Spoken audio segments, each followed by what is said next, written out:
ang mga kwento ng pag-ibig, kwento ng buhay at kwento ng pag-asa dito sa Barangay Love Stories. Love Stories. Ang pagkakaroon ng tunay na kaibigan ay isa sa mga pinakamagandang bagay na pwedeng mangyari sa buhay natin. Sila ang mga tao na palagi nandyan sa tabi mo sa hirap man o ginhawa. Ikaw, kabarangay, naranasan mo na ba ang magkaroon ng tunay na kaibigan? Dear Papa Dudut, magandang araw po sa inyo at sa mga kabarangay ninyo. Ako po si Alicia at matagal na akong tagahanga ng Barangay LS dahil madalas ko po itong napapanood sa Facebook. Tuwing naririnig ko po ang mga kwento ng mga senders ninyo ay tuwang-tuwa po ako kapag naisipan kong magpadala na rin ng sulat sa inyo. Lumaki po ako sa isang masayang pamilya, ngunit nagbago ang lahat nang pumanaw ang papa ko. At nang dahil doon ay mag-isa akong tinaguyod ni mama. At sa awa ng Diyos ay nalagpasan naman namin ang lahat ng mga pagsubok. Pero nang mapansin ni mama na patuloy na tumataas ang presyo ng mga bilihin, pero hindi pa rin tumataas ang sahod niya, dito sa Pilipinas ay naisipan niyang mag-ibang bansa. Lalo na't mag-i-enroll na ako sa college. Sa totoo lang ay natuwa ako nung una dahil ibig sabihin ay magkakaroon ako ng freedom pag nag-college na ako. Ngunit hindi ko inakala na may iba palang plano si mama para sa akin. Makalipas ng ilang araw, naghanap si mama ng kasambahay sa Facebook. Sa simula ay tutol ako sa gustong mangyari ni mama kasi hindi na ako bata at kaya ko namang mag-isa. Pero sinabi ni mama na mas mapapanatag ang loob niya kung may kasama ako sa bahay habang nasa ibang bansa siya. Kaya napilitan na lamang akong sundin si Mama, Papa Dudut. Nakita ni Mama si Ate Rosalie sa Facebook sa group ng mga kasambahay na naghahanap ng trabaho. Mabait at masunurin si Ate Rosalie at hindi niya kailanman binigyan ng sakit sa ulo si Mama. Maayos din ang pakikitungo niya sa akin kaya halos wala na akong ginawa sa bahay dahil siya na ang nag-aasikaso ng lahat ng mga gawaing bahay. Nang umalis na si Mama papunta sa airport, kami na lamang ni Ate Rosalie ang naiwan sa bahay. Makalipas nga ang ilang araw, sinamahan niya ako sa pagpapa-enroll sa kolehiyo. Nang mga panahon na yon ay naging pangalawang nanay ko na siya. O di kaya ay parang kapatid ko na si Ate Rosalie at habang tumatagal ay mas lalo akong nagpapasalamat na nandyan palagi si Ate Rosalie para sa akin.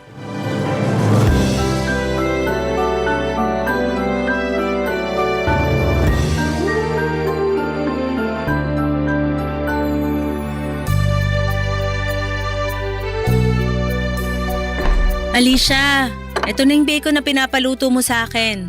Ang bango naman! Thank you, Ate Rosalie! Maliit na bagay?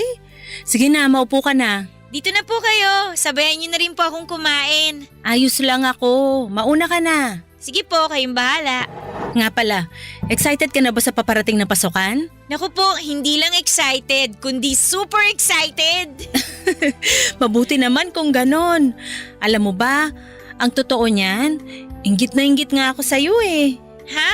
Bakit naman? Kasi ni minsan, hindi ako nakatungtong ng kolehiyo. So ang ibig niyong sabihin? Oo, high school lang natapos ko. Salat kasi sa buhay yung mga magulang ko. Kaya eto, kinailangan ko magtrabaho para sa pamilya ko. Ako na lang kasi inaasahan ng mama at papa ko eh. Naku Ate Rosalie, wag na po kayong malungkot. Isipin niyo na lang po na hindi natin makikilala ang isa't isa kung nakapagtapos kayo sa pag-aaral, di ba? Kung sa bagay. Alam mo, nagpapasalamat ako na ikaw yung naging alaga ko. Ate naman, anong alaga? Ginawa mo na naman akong bata niyan eh. Magka-college na po ako. Basta. Nagpapasalamat ako na ikaw yung naging alaga ko kasi sobrang bait nyo ng mama mo sa akin. Nako, deserve na deserve niyo po yan kasi ganun rin naman kayo sa amin eh. Eto lang ang sasabihin ko sa'yo Sana makinig ka. Ano po yun? Ipagpaliban mo na muna yung boyfriend na yan, okay? Ate naman eh. Seryoso ako! Marami akong naririnig na kwento na maraming bata ang hindi nakakatapos ng pag-aaral kasi maagang nabubuntis o di kaya nagtatanan. Ibahin niyo po ako kasi wala po sa wishlist ko ang mabuntis. Si ate talaga para na po kayong si mama. Naninigurado lang kasi sigurado ko na akong sisisihin ng mama mo kung sakaling may mangyaring masama sa'yo. Kawawa naman ang mama mo kung sakasakali. Nasa ibang bansa siya nagpapakahirap. Tapos mabubuntis ka lang, 'di ba? Ay nako, ewan ko po sa inyo. Basta ako, hindi na ako makapaghintay sa darating na pasukan. Ay, siya nga pala ate. Thank you Thank you saan? Thank you kasi sinamahan mo ako na mag-enroll noong nakaraan. Ano ka ba? Wala yun. Kung gusto mo sunduin pa kita araw-araw Ay ate, OA ka na Bakit? Ayaw mo ba? Ano ba naman yan? Dito na lang po kayo sa bahay. So kinakahiya mo ko, porket katulong mo lang ako, ganun ba yon? Hindi naman sa ganon. Kung ganon, ba't ayaw mo sunduin kita? Tinatanong pa ba yan? Wala na ako sa high school, no? College na po ako at kailangan ko nang maging independent. Naks, magka-college ka lang, may pa-English ka nang nalalaman. Syempre naman! Uy, kung may free time ka, turuan mo naman ako ng mga tinuturo sa college. Nang sa ganun maramdaman ko rin na nakapag-college ako. Don't worry ate, I got you! Yan ang gusto ko sa'yo Alam niyo po, ang dami niyo nang sinasabi. Sabayin niyo na nga lang ako kumain dito, gutom lang yan Mauna ka na, busog pa ako. Ay, ang taray! Sure na ba yan? O sige, kayo din, ubusin ko na lang tong bacon na niluto nyo. Bango-bango pa naman, Ay, nagbago na nga pala isip ko. Ang dami niyong arte, ate. Kakain ka rin naman pala. Mapilit ka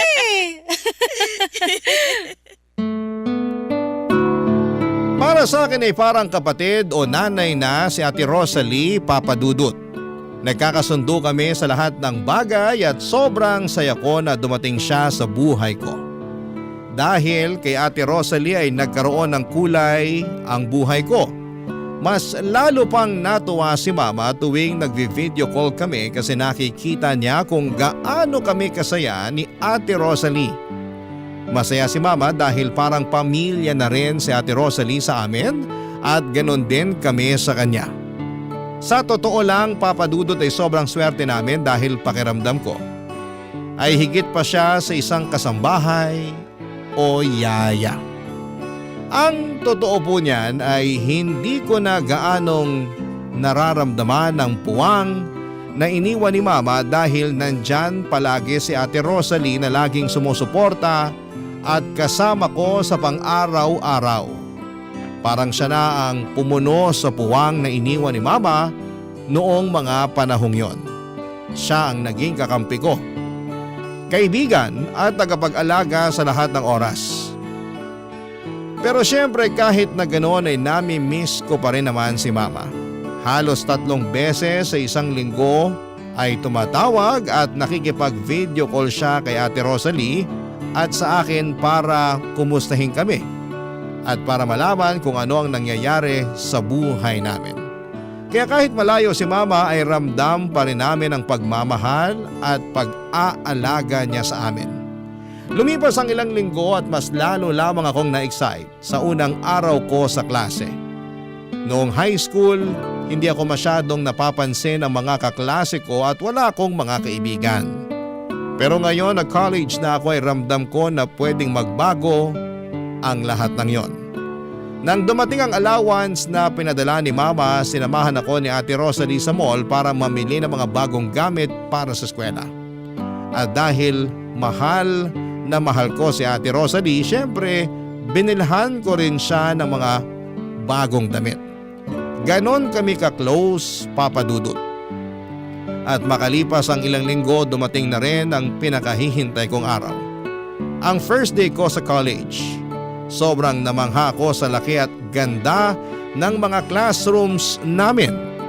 Hindi ko inakala na mas malaki pa ito kumpara sa mga naging classroom ko noong high school. Tahimik lamang ako nung unang araw ko sa college dahil ayokong magpaka-trying hard para lamang makisabay sa iba. Sa halip ay taimtim ko na lamang na ipinagdasal na sana may lumapit sa akin at maging kaibigan ko sa araw na yon.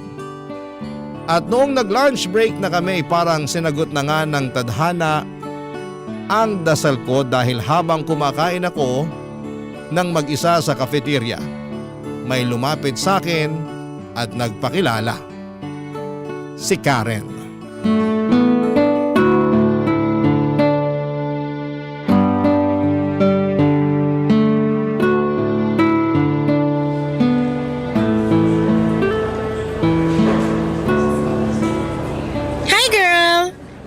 Si Karen, ikaw yung kaklase ko sa math, diba?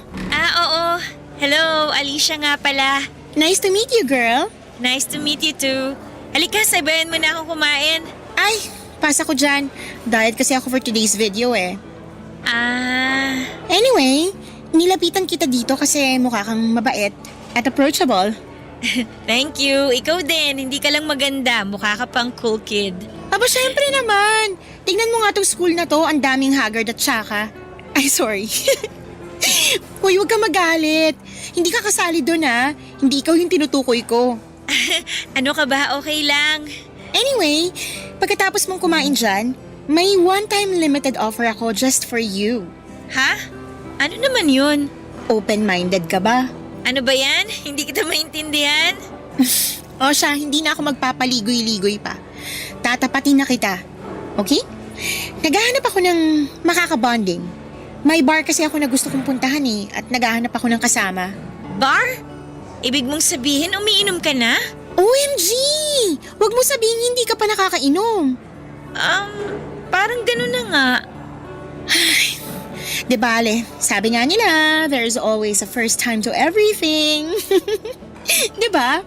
Pasensya ka na ha, pero mukhang hindi kita masasamahan dyan. Girl naman! Huwag kang killjoy. Samahan mo na ako. Sige na naman oh. Simulat sa pool kasi hindi pa ako nakakainom ng alak. Paano kung may masamang mangyari sa akin? Alicia, tingnan mo ako ng maigi. Matagal na akong umiinom. Mukha bang may masamang nangyari sa akin? Wala naman diba? Tsaka isa pa, sabay naman tayong pupunta dun eh. Hindi kita iiwan, promise. O siya, sige na nga. Magkita na lang tayo pagkatapos ng klase. Ano? Pagkatapos ng klase? Oo, bakit? Huwag kang magpatawa. Haggard at uugod-ugod na tayo kung aantayin pa natin na matapos yung araw na to. So ibig mong sabihin? Oo, pagkatapos mong kumain dyan, aalis na tayo. Naku, pero ayoko mag-cutting classes. Ang OA mo naman. Ngayon lang naman natin gagawin to eh. Maniwala ka sa akin. Hindi ka babagsak. Tsaka isa pa, first day of classes ngayon. Puro introduce yourself lang ang maririnig mo ngayong araw na to. Alam mo ikaw, bilib din ako sa tapang mo eh. So, ibig sabihin yan, pumapayag ka na? Ay, oo na. Ay, ayan, sa wakas! Pero ngayon lang natin gagawin to ha. Pangako yan. Pero sandali lang, bukas na ba yung bar na sinasabi mo? Girl, 24 hours yun.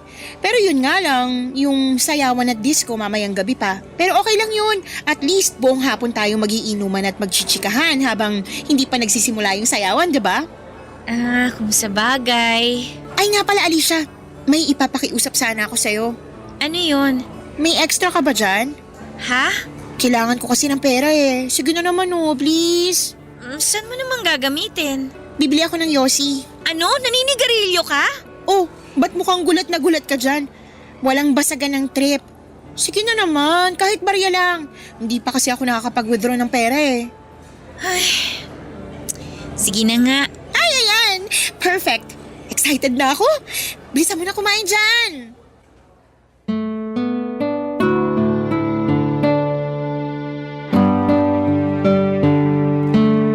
Pagkatapos kong kumain sa cafeteria, bumili muna kami ni Karen ng Yossi sa isang convenience store bago kami dumiretso sa bar na sinasabi niya. Sobrang kinabahan ako noon, Papa Dudut, dahil ni minsan ay hindi ko pa nasubukang magkating classes o uminom ng alak. Matagal ko na pong ipinagdarasal kay Lord na sana'y magkaroon ako ng mga tunay na kaibigan at hindi na ako maging loner. Pero hindi ko inakala na ang magiging kaibigan ko ay isang taong mahilig uminom at manigarilyo. Unti-unti niyang naipakilala sa akin ang mga bagay na dati ay hindi ko inaasahan na susubukan ko. Pagdating namin ni Karen sa bar, bumili kami ng 2 bucket ng beer. Nung nagkaroon na ako ng amats, pakiramdam ko ay mas lalo kong nai-enjoy ang lahat. Parang mas nag-relax ako at mas komportable. Kaya naman tuloy-tuloy lamang kami ni Karen sa pag-inom hanggang sa pareho na kaming tuluyang nalasing. Nagsimula na rin kaming sumayaw sa bar ng gabi na yon. Nagsinungaling ako kay Ate Rosalie nung mga panahong yon. Nag-text ako sa kanya at sinabi ko na nasa coffee shop ako. Pero ang totoo niyan, nandun kami ni Karen sa bar, umiinom, sumasayaw at nakikipag-usap sa mga cute boys. Nang umuwi ako sa bahay ng gabing yon ay nakatulog na si Ate Rosalie. Kaya dahan-dahan akong pumasok sa kwarto ko at kinabukasan ay nagpanggap akong walang nangyari at mukhang hindi rin naman nagduda si Ate Rosalie sa akin. Akala ko isang gabi lamang yon ang kasiyahan. Pero mas lalo pang lumala ang sitwasyon, Papa Dudut. Unti-unti ay naging madalas ang pagkakating classes ko para samahan si Karen sa mga gimmick niya. Halos gabi-gabi na kaming sumasayaw at nalalasing sa bar, Papa Dudut. Unti-unti ay hindi ko na nabibigyan ng sapat na pansin ang pag-aaral ko dahil unti-unti na akong nalulubog sa buhay na puno ng bisyo at mga panandaliang kasiyahan kasama ng bago kong kaibigan, Papa Dudut. Barangay Love Stories. Barangay Love Stories. Habang lumilipas ang mga buwan, hindi lang pag-inom ang bisyong natutunan ko, kundi pati na rin ang pagyoyosi at sa puntong ito ay halos bagsak na ang mga subjects ko sa eskwelahan at bihira na akong pumasok. Pero syempre inilihim ko ito kay Mama at kay Ate Rosalie. Akala nila ay nasa school lamang ako buong araw o kaya naman ay gumagawa ng project kasama ang mga kaklase ko. Pero ang totoo ay halos buong araw ako na nasa mga club at mga bar kasama si Karen. Grabe talaga ang impluwensya ni Karen sa akin, Papa Dudut. Aaminin ko na nadala ako sa lahat ng mga bisyo niya dahil hinahangaan ko siya. Maganda si Karen at palaging may kumpiyansa sa kanyang sarili. Kaya naman habang tumatagal ay napapansin ko na palagi ko na siyang ginagaya. Hindi lang sa mga bisyo niya, kundi pati na rin sa paraan ng kanyang pagsasalita, kilos at pati na rin sa kanyang pananamit. Nagagawa rin ni Karen ang mga gusto niyang gawin dahil parehong nasa abroad ang mga magulang niya. Tulad ko ay pinapadalhan lamang siya ng allowance ng mga magulang niya kaya malaya kaming dalawa na gawin ang mga bagay na gusto namin ng walang nakakaalam, kabilang na dito ang pagyoyosi. Nung una hindi ko talaga nagustuhan ang lasa ng sigarilyo. Ubo ako ng ubo noong mga panahon na yon at pakiramdam ko ay aatakihin ako ng hika. Pero habang tumatagal ay nasanay ako at unti-unti kong nagustuhan ang pagyoyosi. Lalo na kapag may kasamang beer. Halos araw-araw na kaming nagyoyosi ni Karen kaya naging parte na rin po ito ng routine namin. Noong time na yon, inggit na inggit ako kay Karen dahil umuupa siya ng apartment at wala siyang ibang kasama kasi nasa ibang bansa nga ang mga magulang niya. Samantalang ako ay kailangan ko pang mag-ingat at ilihim ang lahat kay Ate Rosalie. Alam ko kasi na kapag nalaman niya na hindi na ako nag-aaral ng maayos at natuto na akong uminom at manigarilyo, panigurado na makakarating po ito kay Mama. Pero habang tumatagal ay mas lalo akong gumaling sa paglilihim at pagpapanggap kay Ate Rosalie para hindi niya malaman ang katotohanan.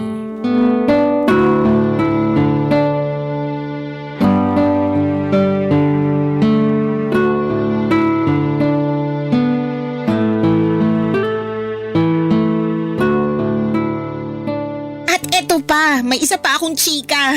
Isplok mo na yan, Day!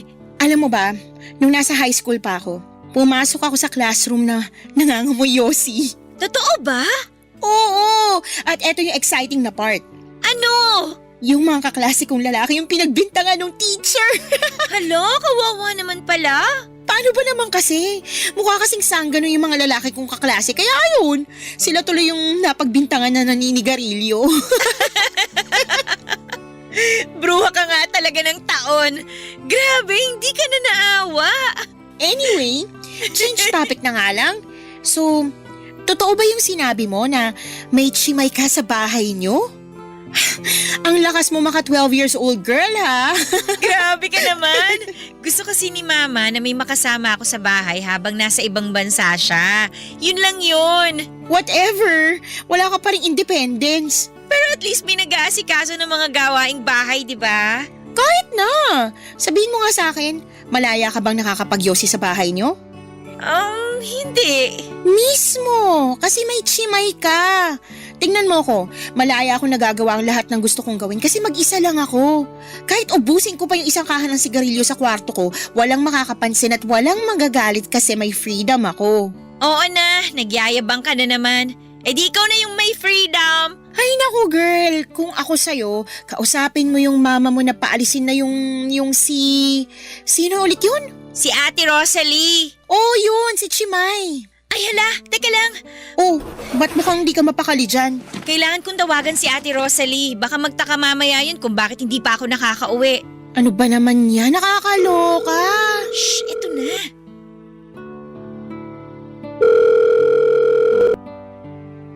Alicia, gabing-gabi na. Hindi ka pa ba uuwi? Ate, pasensya na ha. Pero may kailangan pa kasi akong tapusin na project eh. Oy, napapansin ko na napapadalas na yung project na yan ha. Sigurado ka bang yan ang inaasikaso mo? Baka mamaya kung saan-saan ka na nagpupunta ha? Akin na. Ha? Bakit? Ako na bahala dyan. Ibigay mo na lang sa akin yung cellphone. Ako nakakausap dyan. Sige na nga. Oh, eto. Hello po? Sino to? Si Karen po to, kaklase ni Alicia. Kayo po ba si Ate Rosalie? Oo, bakit? Naku, Ate Rosalie, pasensya na po kayo ah. Pero nasa coffee shop po kasi kami ni Alicia eh. May tinatapos lang kami na project. Ganun ba? Gusto niyo ba sunduin ko na lang kayo dyan sa coffee shop? Ay naku po, wag na. Nakakahiya naman. Wag po kayo mag-alala. Uuwi na rin po kami mamaya.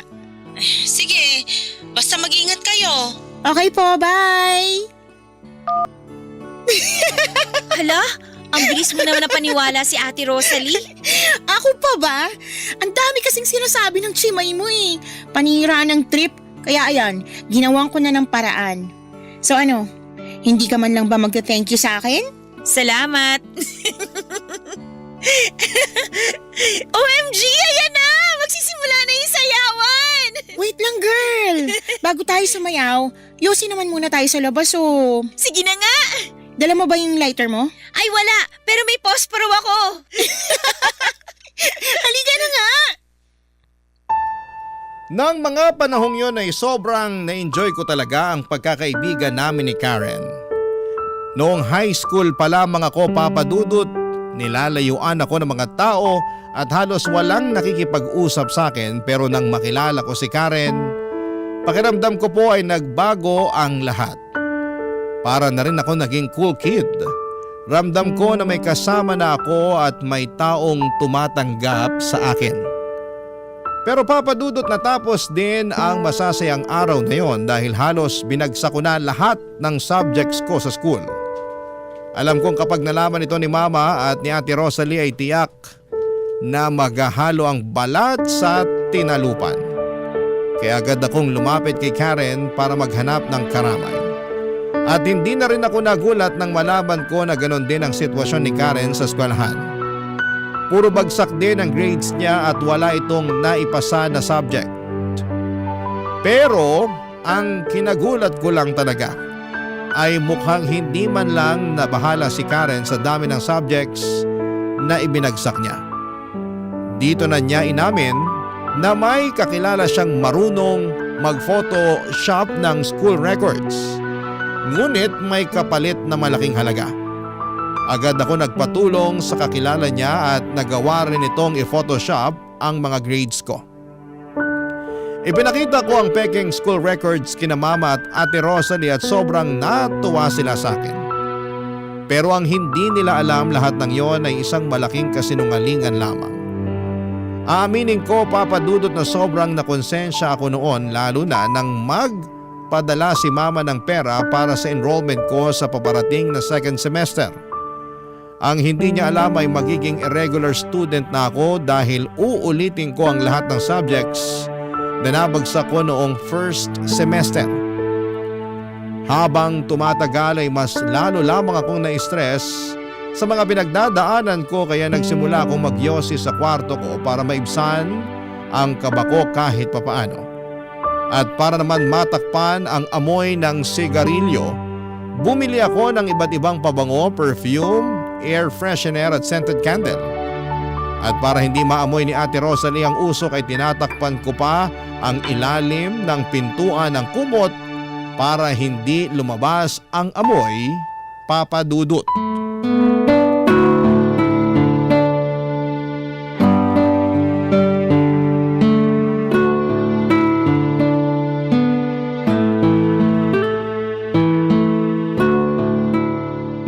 Alicia!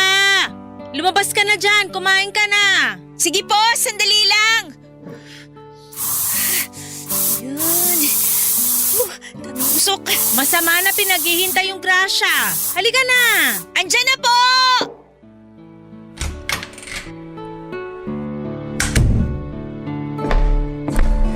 Pambihira ka, talagang bata ka. Ba't ang tagal mo lumabas ng kwarto, ha? Pasensya na po. May pinapanood lang kasi akong teleserye. Kumain ka na dyan. Pinagluto kita ng adobo. Salamat. Sige, dyan ka na muna. Maglilinis na muna ako.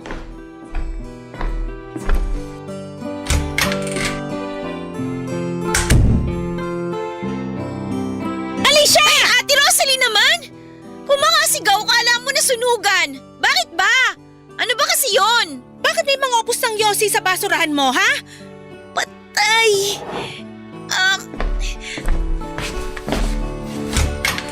At kailan ka pa natutong manigarilyo, ha? Ano? Magsasalita ka, isusumbong kita sa mama mo.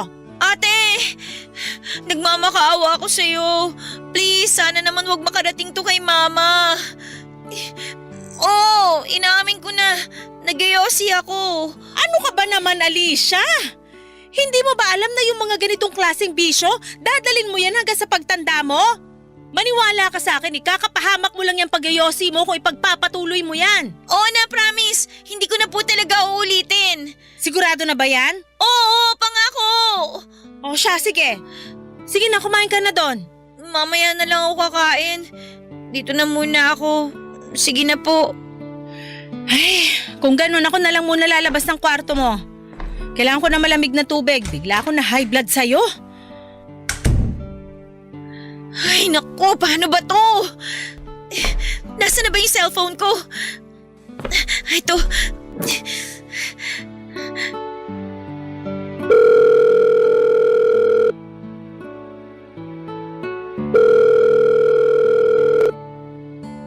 Girl, kumusta ka na? Anong ganap? Karen, may problema ako. Kumalma ka nga muna. Ano ba kasi yun, ha? Alam na ni Ate Rosalie na nagyosi ako. Ang tanga mo naman, girl. Paano naman niya nalaman, Aber? Hindi ko naman kasi akalain na halongkatin niya yung basurahan ko dito sa loob ng kwarto eh. Yan ang problema sa mga chimay na yan, eh. Masyadong pakialamera. Naku, yan ang nga ba yung sinasabi ko sa'yo, eh. Mamaya mo na ako sermonan. Hindi ka nakakatulong eh. Teka nga lang, ba't mo ba kasi ako tinawagan, ha?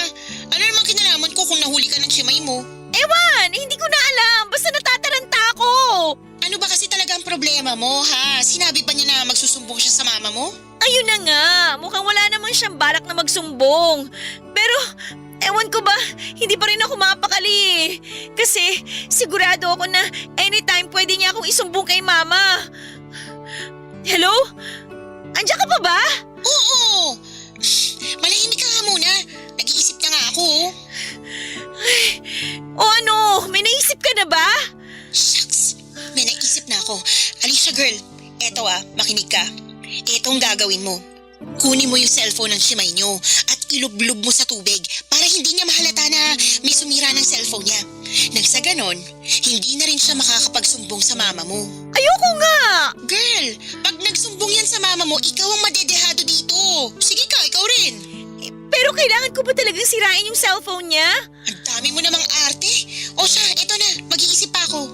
Karen, paano kaya kung pakiusapan ko na lang si Mama na paalisin si Ate Rosalie? Wow ha, sobrang original ng plano mo. Parang narinig ko na yung dati pa. Teka lang, saan ko nga ba huling narinig yan? Ay oo nga pala, sa akin nga pala mismo galing yung suggestion na yun, no? Kaloka ka. Girl, dati ko pa sinasabi sa'yo na masasakal at mawawalan ka lang ng freedom kung kasama mo sa iisang bahay ang Shimay nyo. Pero sigurado kung hindi paalisin ni Mama si Ate Rosalie ng ganun-ganun na lang. Wait, alam ko na. Ano? Kailangan nating siraan yung Shimay mo para yung mama mo na mismo magpaalis sa kanya. Kailangan pa talaga natin siyang siraan? Alam mo ikaw, ang dami mong arte. Oo, eto, makinig ka. Pagmumukain nating magnanakaw yung Shimay mo para mawala ng tiwala yung mama mo sa kanya. Pero Karen… Naaalibad para na ako sa'yo. So ano, gagawin mo ba o hintayin na lang natin na isuplong ka ng Rosalie na yun sa mama mo? Sige na nga! Okay, ganito, makinig ka. May naisip si Karen na plano kung paano namin mapapatanggal sa trabaho si Ate Rosalie. Sabi niya ay dapat naming pagmukaing magnanakaw si Ate Rosalie para kusa na siyang sisitahin ni Mama. At para mangyari yon ay kailangan daw ilagay ko ang mga importanteng gamit ko tulad ng laptop at wallet sa bag ni Ate Rosalie. At kailangan ko raw itong i-video para maipakita kay Mama. Naniniwala si Karen na magiging epektibo ang plano dahil hindi pa nag-iisang taon mula nang mamasukan si Ate Rosalie sa amin. At tiyak daw na masisira ang tiwala ni Mama sa kanya. Hindi ako sumang-ayon sa suggestion ni Karen kasi alam kong naghahanap buhay lamang si Ate Rosalie. Oo, may mga nagawa akong kalokohan at kabalastugan pero hindi ko na. Hindi ako masamang tao at hindi ko kayang gawin yon. At hindi ko kayang sirain ang hanap buhay ng iba. Kaya sinabi ko kay Karen na hindi ko na itutuloy ang plano namin. Lumipas sa mga araw at mukhang naging okay na naman ang lahat. Hindi na nagsumbong si Ate Rosalie tungkol sa pagyoyosi ko pero patuloy pa rin kami ni Karen sa pagkakating classes at pagpunta sa mga bar at club. Nang mga panahong yon ay gusto ko na talagang magbago pero hindi ko talaga kayang tanggihan si Karen kapag niyayaya niya akong uminom at magyosi kasi nai-enjoy ko naman siyang kasama. At isa pa ang hirap aminin kina Ate Rosalie at Mama na nabagsak ko lahat ng subjects ko noong first semester. Kaya naging irregular student na ako sa second semester. Kaya tuwing naiisip ko yon ay napapayosi at napapainom na lamang ako para makalimutan ko ang mga problema ko. Hindi ko talaga napapansin na unti-unti kong sinisira ang sarili ko ng mga panahong yon. At habang tumatagal, mas lalong dumarami ang tukso sa akin para gumawa ng masama. Lalo na noong nahuli ako ni Ate Rosalie na nagyoyosi sa kwarto. Nang araw na yon ay nagbanta siya na isusumbong na niya ako kay Mama. At dito na talaga ako kinabahan, Papa Dudut. Para na akong masusuka sa nerbiyos ng mga panahon na yon at doon ko na napagtanto na gusto ko talagang isalba ang sarili ko. Kailangan ko nang kumilos sa lalong madaling panahon. Barangay Love Stories. Barangay Love Stories. Nagawa ko ang isang bagay na hindi ko akalain na magagawa ko. Palihim kong nilagay ang mga gadgets at wallet ko sa maleta ni Ate Rosalie. Nang nagkausap na si Ate Rosalie at si Mama, binaligtad ko ang kwento. Sinabi ko kay Mama na sinisiraan lamang ako ni Ate Rosalie at matagal na niya akong ninanakawan. Ipinakita ko kay Mama ang maleta ni Ate Rosalie at doon nakita ni Mama ang mga gadgets at wallet na ako lang din mismo ang naglagay. Mariin namang itinanggi ni Ate Rosalie na may kinalaman siya sa pagkuha ng mga gamit ko. Pero hindi siya pinaniwalaan ni Mama. Nang matapos ang video call, namumula sa kakaiyak si Ate Rosalie at hindi na niya ako nagawang kausapin. Mas pinaniwalaan ako ni Mama dahil ilang buwan pa lamang ang nakakalipas simula nang namasukan si Ate Rosalie sa amin. Kaya mas naging kapanipaniwala ang kwento ko tungkol sa pagnanakaw niya. Ginawa ko po ang lahat ng yon dahil ayokong masira ang relasyon ko kay Mama. Aaminin ko na sobrang bigat sa puso ko at sobrang nakokonsensya ako sa ginawa ko na pagmukhaing magnanakaw si Ate Rosalie. Pero pakiramdam ko ng mga panahong yon ay wala na akong ibang choice. Mahal ko po si Ate Rosalie pero mas pinili kong iligtas ang sarili ko para hindi ako masira kay Mama, Papa Dudut.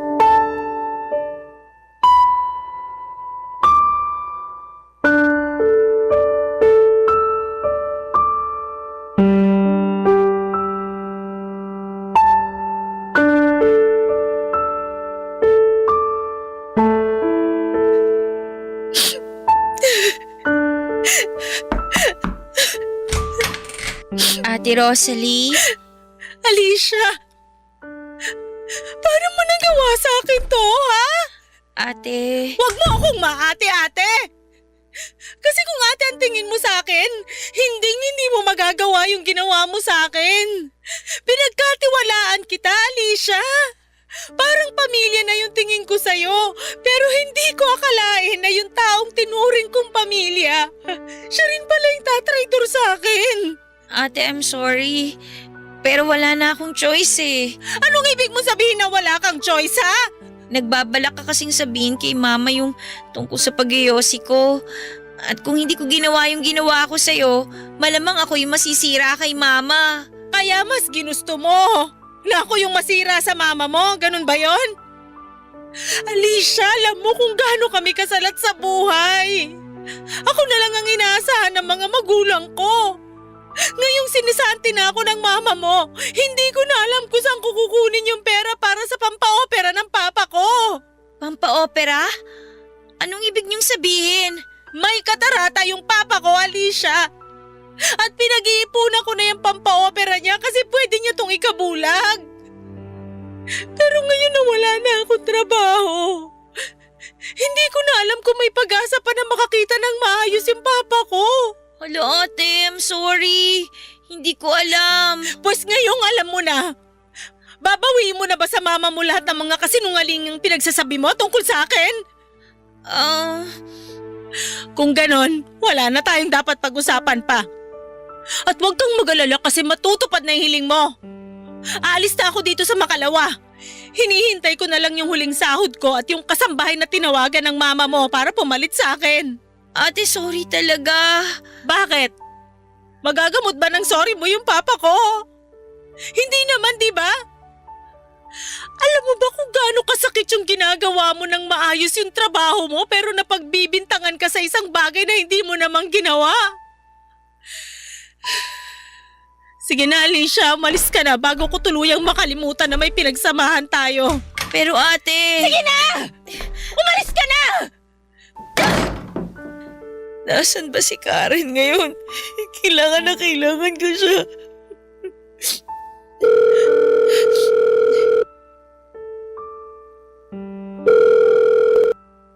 Girl, kumusta ka na? Nagawa ko na yung gusto mong mangyari. Ay, sandali lang naman. Kung makapagsalita ka, bakit parang kasalanan ko? At teka lang, hindi kita maintindihan, girl. Ano ba kasing tinutukoy mo, ha? Pinagmukha ko magnanakaw si Ate Rosalie. May papalit na sa kanya sa Makalawa. Ano ba naman yan? Napalayas na nga natin yung simay mo pero may asungot na naman na papalit. Pero di bali na lang. At least, hindi na malalaman ng mama mo na nagyoyosi ka, diba? Kung sa bagay, Teka lang girl, di ba sabi mo, nawala na ng tiwala yung mama mo dyan sa chimay nyo? oo, bakit? Eh kung ganon, bakit hindi pa yun pinapalayas ng mama mo? Ewan ko. Ayaw niya siguro na naiiwan ako mag-isa dito sa bahay. Sobrang sweet naman pala ng mother dear mo, pero no offense ha, ako nasasakal para sa'yo. Kawawa ka naman pala girl. Huwag na nga natin pag-usapan to. Relax ka lang. Ito naman masyadong high blood. Pasensya ka na ha. Nainis lang kasi ako sa sarili ko eh. Hindi ko kasi lubos akalain na magagawa ko pala yung mga bagay na ginawa ko. Pero ginawa mo na at wala ka na magagawa dun. Ganito na lang, gusto mo bang mag-celebrate mamaya? Ha? Celebrate? Oo, magse-celebrate tayo kasi sa wakas, na-force evict na yung chimay nyo. Saan mo gustong gumimik? Sagot kita at sagot ko na rin yung Yossi. Wala ako sa mood. Eto naman, gusto mo ba pumunta ako dyan? Dala na lang kita ng beer at syempre hindi mawawala ang Yossi. Tigi-isa tayo ng kaha. Gusto mo? Hoy, wag ka magkakamali na pumunta dito ha. Hindi pa nakakaalis si Ate Rosalie. Baka mamaya mabuking pa tayo niyan. Ipapahamak mo pa ako kung sakasakali. Ewan ko sa'yo girl. Basta, tawagan mo na lang ako kung ready ka na ulit pumarty, okay? Kita-kits na lang sa school sa Monday. O siya, sige na. Bye! Lugmok talaga ako noon, Papa Dudut. Parang unti-unti na akong kinakain ng konsensya ko sa ginawa ko kay Ate Rosalie. Kaya naisipan kong pumunta sa malapit na sari-sari store para bumili ng isang kahan ng Yossi at 3 litro ng beer. Umuwi ako kaagad at ininom ko ng mag-isa yung 3 litro ng beer sa kwarto ko habang naninigarilyo. Umasa ako na kahit papaano ay maiibsa ng bigat na nararamdaman ko. Pero sa halip na gumaan ay mas lalo lamang akong nalugmok at mas lalo lamang akong nakonsensya sa ginawa ko kay Ate Rosalie. Alam ko naman sa sarili ko na hindi ako masamang tao at hindi ko kayang manira ng ibang tao. Habang umiiyak si Ate Rosalie sa kabilang kwarto, hindi ko mapaniwalaan na dahil lang sa kagustuhan kong magkaroon ng matalik na kaibigan at maging cool kid ay nasira ko ang tiwala at pagmamahal ng isang tao na nagmamalasakit sa akin. Nagsimula akong uminom at nanigarilyo sa kwarto ko ng walang tigil. Halos hindi ko na mapigilan ang sarili ko. Sinuot ko na lang rin yung headphones ko habang pinapalakasan ko ang tunog ng music. Nang maubos ko na ang 3 litro ng beer, nakatulog ako sa kama habang patuloy na tumutugtog yung headphones ko. Pero nagising akong bigla nang maramdaman ko na umiinit ang paligid ko. Akala ko nung una ay nananaginip lamang ako hanggang sa napansin kong pinagpapawisan ako. Doon ko na nga na-realize na hindi ko pala napapatay ng maayos yung huling sigarilyo na sinindihan ko. At dahil po dito ay nasunog ang trash bag sa basurahan at natupok ng apoy yung kortina ng kwarto ko. Nagpanik talaga ako noon, Papa Dudut. Sobra kasing bilis ng mga nangyayari sa paligid ko. Hindi ko na alam kung ano ang gagawin ko kaya kinuha ko yung cellphone ko at mabilis na lumabas ng kwarto habang nakatingin ako sa apoy na unti-unting kumakalat sa kortina ng kwarto ko. Hindi ko po maipaliwanag yung takot at kaba na nararamdaman ko ng mga oras na yon. Biglang nag-freeze yung katawan ko habang tinitignan yung apoy na unti-unting kinakain yung kurtina sa kwarto ko. Bigla namang lumabas si Ate Rosalie mula sa kanyang kwarto at kitang-kita sa mukha niya yung pagkabigla at pagkataranta noong makita niya ang apoy sa kwarto ko. Mabilis po na kumilos si Ate Rosalie at pumunta sa CR para kumuha ng balde ng tubig at sinimulang patayin ang apoy na unti-unti nang lumalawak.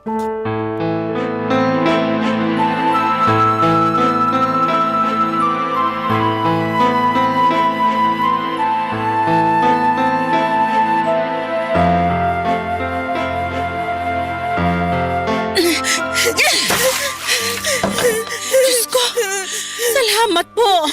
Buti na lang napula na yung apoy. Alicia, ayos ka lang? Mabuti na lang naagapan natin agad yung apoy. At mabuti na lang talaga walang masamang nangyari sa'yo. Hoy Alicia, magsalita ka nga. Namumutla ka na. Ano, ayos ka lang ba? Ate Rosalie! I'm sorry! Tama na yan. Hindi mo deserve yung ginawa ko sa'yo. Huwag mo nang isipin yon. Ang importante, ligtas ka. Ate, mapapatawad mo pa ba ako?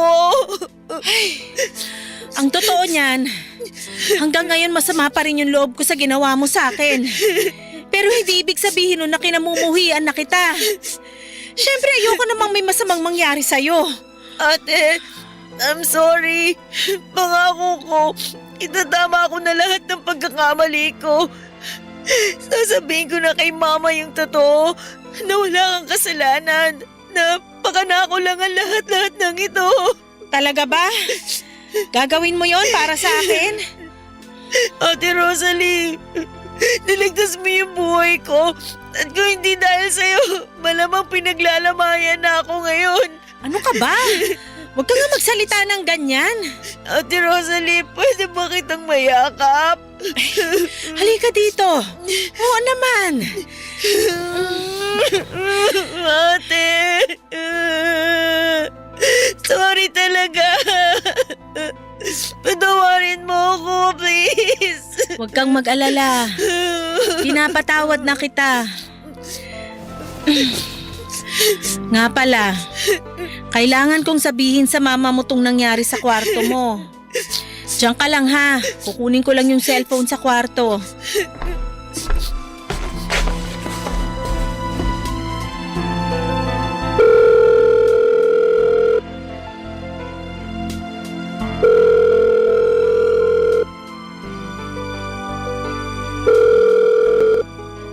Girl, ano ba? Hello, Karen? Asan ka ngayon? Tinatanong pa ba yan? Siyempre nandito ako sa palagi nating tinatambayan. So ano, nagbago na ba isip mo? Halika, join ka! Karen, kailangan ko ng kaibigan ngayon. Asus, ang drama-drama mo naman. O bakit? Hindi ka pa ba nakaka-get over dun sa ginawa mo sa chimay mo? Kalimutan mo na nga yun. Mag-move on ka na. Nasunog kasi yung kwarto ko. Karen, kala ko talaga mamamatay na ako. Teka lang. OMG, paano naman nangyari yan? Hindi ko napansin na hindi ko pa pala napapatay ng maayos yung yosi ko. At dahil lasing na lasing ako, hindi ko rin namalayan na nasusunog na pala yung garbage bag. Teka lang, uminom ka lang hindi ako kasama? Ano ba naman yan, Karen? Parang awa mo na, puntahan mo na lang ako dito, please! Girl, I'm sorry, pero ang daming cute boys dito sa bar. Sayang at wala ka eh. Karen, ano ba? Utang na loob naman, makinig ka naman muna sa akin! Hoy, ang kapal ng mukha mo para sigawan ako ah. Ano ba problema mo ha? Ang problema ko, hindi ka marunong makinig! Ang kitid-kitid ng utak mo! Ako? Makitid ang utak? Bakit? Kaninong kwarto bang nasunog dahil sa sarili niyang katangahan? Hindi ba't kwarto mo? Talaga ba, Karen? Ngayon mo ba talaga ako pagsasalitaan ng ganyan? Bad trip ka eh. Kita nagsasayo yung tao dito. Panira ka ng amats. Alam mo, kung kaharap lang kita ngayon, malamang kanina pa kita nasampal! At kung kaharap lang kita dito ngayon, malamang kanina pa kita sinabunutan. Huwag mo ako susubukan, Alicia. Ang kapal ng mukha mo para sigaw-sigawan ako. Hoy, FYI lang ha, hindi mo ako chimay. Anong klaseng kaibigan ka, ha? Wala ka na ba talaga natitirang awa? Awa? Paano ko maaawa sa'yo? Eh tatanga-tanga ka. At isa pa, kasalanan mo rin naman yung nangyari sa'yo kaya manigas ka dyan. Sa susunod na makita kita, maghanda ka kasi susunugin kita ng buhay! Ay girl, wag kang ganyan. Pasok sa death threat yung mga pinagsasabi mo sa akin. Baka kasuhan kita, sige ka. Talaga ba? Paano kaya kung sabihin ko sa school yung ginagawa mong pamimeki ng records? Sigurado ako ma-expel ka at makakarating sa mga magulang mo yung kabulastugang ginagawa mo. Kung makapagsalita ka, akala mo naman ang linis-linis mo. Nakinabang ka rin naman dun ah. Hinding-hindi mo na pwedeng gamitin yan laban sa akin kasi simula sa araw na to, itatama ko na lahat ng mga pagkakamali ko. Mga pagkakamaling nagawa ko nang dahil na rin sa mga panunulsol mo sa akin. Bahala ka na nga sa buhay mo. Diyan ka na nga. Wala kang kwentang kaibigan! Pagkatapos noon, Papa Dudut, na-realize ko talaga kung gaano kaikli ang buhay at hindi natin alam kung kailan po ito matatapos. Kaya naman minabuti kong itama ang lahat ng pagkakamali ko.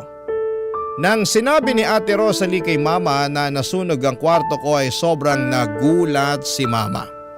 Pero nagpapasalamat siya dahil pareho kaming ligtas ni Ate Rosalie. Sa mga oras na yon ay inamin ko na rin kay Mama ang lahat, yung pag-inom ko ng alak, yung pamimeke ko sa school records, pati na rin yung pagyoyosi ko. At yun po ang naging dahilan ng sunog sa kwarto ko. Inamin ko rin kay Mama na sinet up ko lamang si Ate Rosalie para siraan siya. Galit na galit si Mama ng mga oras na yon. At kitang-kita ko kung gaano siya na-stress sa mga inamin ko. Nakonsensya ako sa mga nagawa ko pero sa wakas, hindi ko na kailangang pang magtago o maglihim. Sa puntong yon ng buhay ko ay masasabi ko na may kalayaan ako. Kalayaang nagsimula dahil sa pag-amin ko sa katotohanan. Tinapos ko na rin po ang pagkakaibigan namin ni Karen pagkatapos ng huli naming pag-uusap. Wala na po akong naging balita sa kanya dahil pinalipat na ako ng school ni Mama at mula noon ay nawala na siya ng tiwala sa akin kaya mahigpit na niya akong pinababantayan kay Ate Rosalie. Pero kahit na ganun pa man ay masaya ako dahil magkasama pa rin kami ni Ate Rosalie hanggang ngayon. Nasa college pa rin po ako at kumukuha ng kursong education. Sa awa ng Diyos ay naipapasa ko ang lahat ng subjects ko at hindi na ako bumalik pa sa buhay na puno ng bisyo at kasinungalingan. Papa Dudut, dito ko na po tatapusin ang kwento ng buhay ko at sana po ay matanggap ninyo ang sulat ko na ito dahil sigurado akong pareho kaming matutuwa ni Ate Rosalie na marinig namin ang aming kwento sa radyo. Ang inyong forever kapuso at kabarangay, Alicia. Ano ang masasabi mo sa ating Barangay Love Stories today? Aabangan namin yan sa aming comment section.